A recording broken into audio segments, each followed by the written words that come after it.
Okay, now I have to show you some of the other brush effects that we can create here inside Photoshop for our artwork. First of all, I'm going to deselect my marching ants from the previous lesson on gradients. I'm just going to hit Control D here on my keyboard to get rid of that.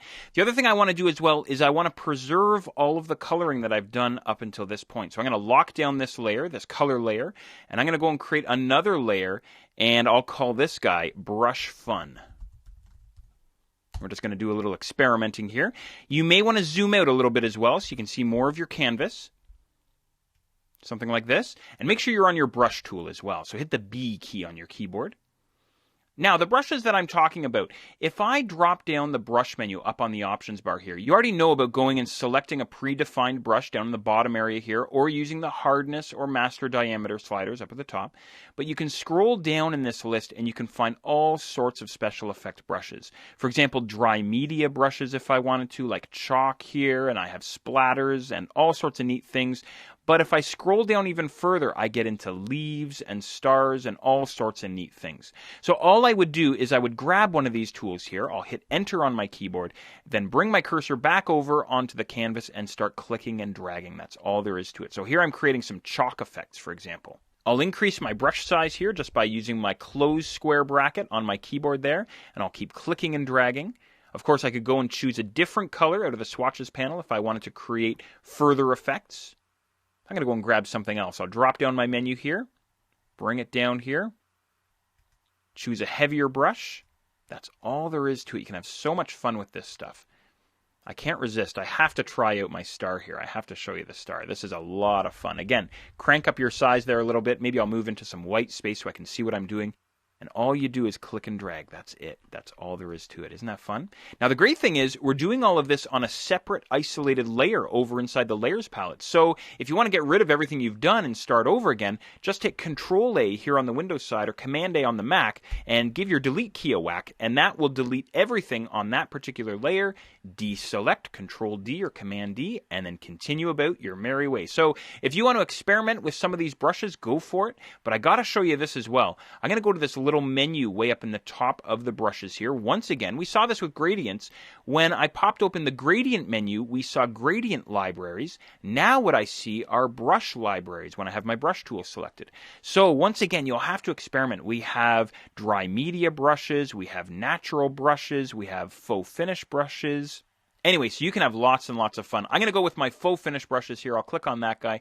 Once again, do I want to append, do I want to add on to my current set of brushes, or do I want to completely load in my new library? I'm going to click on OK, completely load them in. I'll grab one of my brushes there, hit Enter on my keyboard to lock it in, and then go nuts inside Photoshop, something like this. So you can have loads and loads of fun with these brushes here. However, if you're not satisfied with your brushes that we have inside the brushes drop down here, you can definitely go and create your own. I got to show you how to do this. So I'm just going to get myself out of this brush drop down just by hitting Escape. The other thing that I'll do is I'll get rid of everything on this layer. Once again, Control-A or Command-A. Hit Delete, and then deselect Command-D or Control-D here on the Windows side. And I've gone and created a sample file for us here to create some custom brushes. I'm just going to hit Control-O here on the Windows side or Command-O on the Mac. And inside the Chapter 6 folder, inside your Project Files folder, click on splatter.jpg and go ahead and open that guy up. All right, good stuff. Now, what do we have here? I'm just going to hit the V key on my keyboard here so I don't have that special effect brush getting in my way here. What we have here is something that I whipped together in about 30 seconds. I sat down at my art table, grabbed my watercolors, and I went nuts. I'm going to zoom in here so you can see what we have. I created little paint daubs and little splatters and all sorts of things. Honestly, I really didn't put much thought into it. I just went nuts. I did little drips here you can see.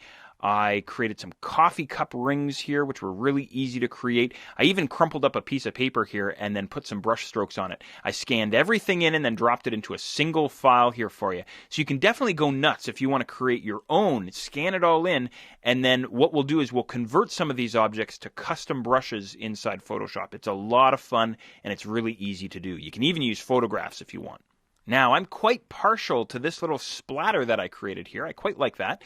So what I'm going to do is I'm going to select the object that I want to convert to a Photoshop brush. I'm just going to hit the L key here on my keyboard. That switches me to my lasso tool. And I'll go and create a freehand selection around the object that I want to convert to a brush here in Photoshop. There, something like that. And then I'll head up to my Edit menu way up at the top. And then all the way down to Define Brush Preset. There it is there. I'll call this guy Splatter. Enter to lock that in. Now, I bet you're anxious to try this guy out. I'm going to hit Control-Tab here on the Windows side or Command-tilde on the Mac. That'll flip you back to your cartoon robot. And we got to try this guy out here. So I'm on my Brush Fun layer there. Everything else is locked down, so no worries about damaging anything else inside my artwork. I'll hit the B key on my keyboard to go back to my brushes. I'll go back up to the Options bar, pull down my brushes, and there's my splatter brush right on the end of my brushes. So I'll select him, hit enter, and there I have my splatter that I can start painting with. As a matter of fact, I can use my open and close square brackets if I want to paint larger or smaller splatters, something like this. I could choose a different color out of the swatches panel if I want to paint in different splatters. Let me choose a very different color so we can really see an effect here, something like this. And you can see this is a great way to create special effects. You can see on my robot, it almost looks like rust or some kind of distressing, something like that. So now what I'm going to do is I'm going to select everything on this layer and delete it once again and then deselect. I'm going to zoom out a little bit and I'll crank up my brush size, my splatter brush here, as large as it can go, and then I'm going to paint a nice big splatter right behind my robot. Maybe something like that. Just a single click, just like that. And then inside my layers palette, I'll pull him down below my color layer. So now I have some kind of a background here for my robot. So there you go. There's working with some special effect brushes and, of course, creating your own brushes. Have lots and lots of fun with that.